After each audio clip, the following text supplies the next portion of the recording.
what happened in the world of crypto this week? Well, joining me to discuss that is Peter Gantner from TruBadger. And Peter, we have some special guests. I'd love for you to introduce them and our topic for this week. Yeah, Bob. Well, thank you for having us again. We love the crypto space. We love what's going on. And we're on a search to find projects, real people in the crypto space that are doing great things, that are working on improving it, that are working on making it easier for people to get involved with. And of course, that leads us to our guests, which are the Sonar gentlemen, Jean-Pierre and Elias. How are you guys today? We're doing great. So, gentlemen, I'd want to turn our attention to what happened this week. And I think part of the news begins with the letter A. Is that right, Peter? A big player, big river somewhere in South America, I believe, right? Amazon, right? But it's not the river Amazon, it's the business Amazon. Beginning to make moves, starting to hire people in the crypto space, in the blockchain space. And, from the rumors and assumptions out there is that they will be accepting cryptocurrency for payments in, not tomorrow, but in the near future or down the road. And that is huge when one of the biggest retailers, the biggest online retailer in the world begins to accept it. I don't know what people need to believe that it's here to stay and that it's going to keep moving forward, but the signs are pretty much heading in that direction that crypto is here to stay. Blockchain is going to change our lives. And for me, at least, it's the opportunity of my lifetime. Yeah. So you mentioned a river. All rivers have cross currents. One of the cross currents that occurred this week, I'd love for you to comment on, is the CEO of Man Group, one of the largest hedge funds in the world, said, in essence, we like to trade crypto because it's volatile, but his quote was, it has no inherent worth. So on the one hand, we have Amazon's obviously validating the worth, and on another case, a hedge fund saying it has none. And it's really hard, I think, for the average person right on the street who is curious about crypto, wondering what's true and what isn't. Any thoughts on that? Yeah, I have some thoughts on that. I've listened to some podcasts on that bring on people from Wall Street who actually have connected the bridge between Wall Street and crypto. And the consensus is typically this: in finance and economics, if you don't evolve and adapt to technology, you fall behind. And, I don't know much about Man Group or the CEO, but I feel like that's going to do more harm than good to their own potential investors who think differently. Yeah, and I've got it's like what I talked about. Crypto is a representation of the blockchain. If the blockchain is going to bring 2 billion more people into the, modern finance, into this world, if it stops people from being able to be hacked, as it transforms, as the value proposition of the blockchain, all cryptocurrency is here's the value that's being created, and you need something to represent that value, and that's cryptocurrency.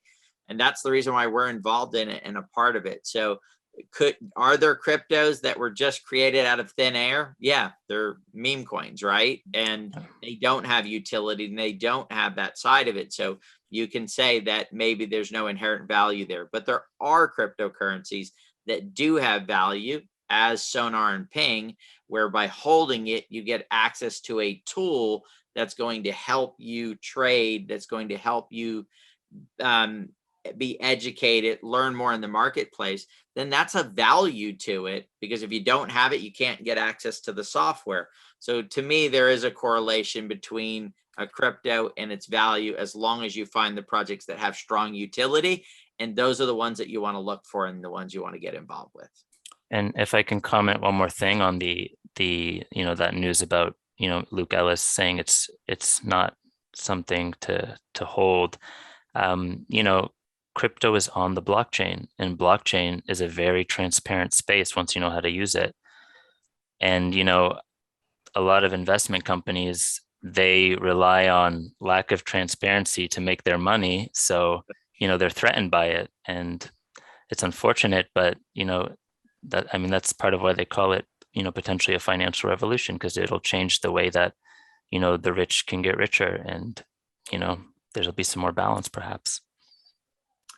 Something that I know, in addition to that I also really think that, not sure if a lot of people see, or it's maybe not spoken as much about, is that not only is the transfer of wealth, let's say, going from the people who, let's say, are the, let's say, common person, but also just the fact that going back to the idea of bringing in finance and an economy into people who are otherwise not able to join because of these institutions, let's say in some countries that have strict regulation based on whatever, I guess, parameters or groups of people that you're in, bringing that so that an individual can actually have control of their own life and their own finances. That's always been a problem, especially in some countries. And basically that is going to bring a whole network of people to actually participate and be free and be able to contribute into society a lot more. So I think that's something that I think isn't as appreciated or valued. Autonomy, exactly. Yeah.